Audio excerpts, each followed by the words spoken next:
Today's practice, we went spiders and worked out on our field. We think it's important to get some repetition on our game field.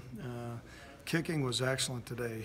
Thought that we're punting the ball very well today, and place kicking was good. Cooper was 100%, so that's encouraging. Our timing was good in the passing game as we continue to add stuff. We weren't real physical because we've been in full pads the last couple days, so it was a little bit more finesse work, and those things are important as well. So, questions? I know in fall camp you usually get more time in with special teams in the kicking game, but since you didn't get as much in during the spring, is it even more of an emphasis or more time on it necessarily, or about you know what, we're maybe a little bit more. We're very intentional as far as how we're running our meetings and what things we're integrating during the course of fall camp. The kicking game is so critical. I know a lot of times our fans may not recognize it, but a ball will move more in special team play than any other play in the game, and that's hidden yardage, and we need to get better at that. Our net punting needs to improve. You know, our placement and kickoffs need to improve, and our coverage needs to improve. But I think as we build our depth and things, our snaps have been really good. Jesse's done a great job there, so we're pleased with that. And, you know, we had some challenges last year in the snapping game. Drew did a great job, but you normally don't anticipate you losing your snapper in the first quarter of the first game. And so Jesse's been a good hand. At running back, I know Kellen and Trey are still doing some things out there, but from the other guys, what have you seen from some of the younger guys? Well, I think Javon Bigelow is a guy we're going to take a hard look at playing. Xavier is doing some good things as well, and those are probably the top group right now. We'll have a big scrimmage on Saturday, and you'll see us. You know, Javon's got a little bit of a pull in his quad or his ham. I know he's got it wrapped. He's able to go, but we'll see how many plays he can go. But there's things that you see in practice that you like. What do you like about Bigelow? I mean, you look at his size. You mentioned, I think earlier, 215 pounds now. Is it his size? What have you liked about him so far? A combination of size. He's got good change of direction.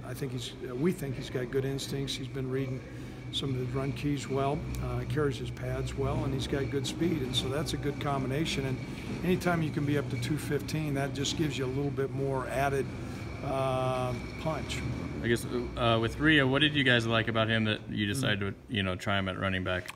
We liked his athleticism, and we felt like he could play someplace, and so his size was such he wasn't going to be a quarterback in our offense, but his size was good, and so as a result, we took a look at him. He shows some good things, but his ball security, the nuances of a running back, he's just got to come a little bit. And we'll make a determination after Saturday, but I would say he's probably more along the lines of being redshirted this year.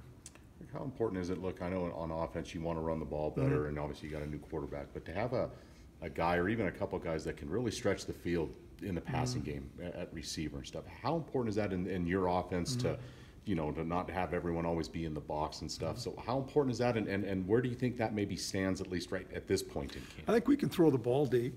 We're certainly not going to be able to throw the ball 70, 80 yards like maybe we have in the past. But between Tyler and Nick, they can throw the ball deep. Some of the things that we have seen, Vontae Cox has got good speed, and Rocket has shown some really promising things. I know he's in a red jersey, but he's got some giddy up, and James Price is doing a good job. And also at that tight end position, Austin Fort has got good speed. I mean, he's a low 4.6 guy, and so I think we can stretch the field there. So does it really matter if that receiver that can stretch the field is, whether it's a slot receiver or an outside guy? Does it really in your offense? Does that really matter where that person plays necessarily? It does, depending on how we deploy him. So I'm being a little bit evasive there. What you strive to do is make sure that the back end guys know that, okay, if we're just going to play, as you say, 9-man up there, typically a corner's not going to have post help, and that's hard for a corner to do. And if you can't stretch the field, and you don't require to have a team have to have a post player, that makes it harder.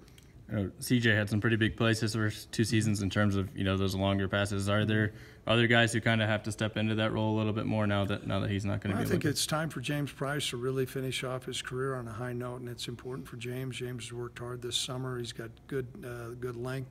Jared Scott's another guy. I wouldn't say he's a deep threat, but his body makes him a formidable guy when you put him out there. I mean, he's 6'6", and so I think we've got some weapons.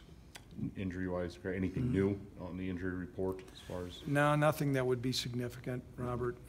We've got a couple freshmen that are banged up that are not able to go, but there's, all the things are moving forward, so we're encouraged on that. Was it a concussion with the Boj after yesterday? Yeah, and that's one of the guys. I'll find out a little bit more, but yesterday I knew that the initial assessment was a concussion, and everybody handles things. We appreciate sports medicine. There's a protocol that we have here, and there's boxes that need to be checked. I think we're making college football safer, not only at the University of Wyoming, but all across the country. And so, when you hear about some people saying we need to get rid of the sport of football, I think they're sadly mistaken, because actually there's other sports that are much more dangerous as far as having concussions, and we're on top of what we do. Thanks.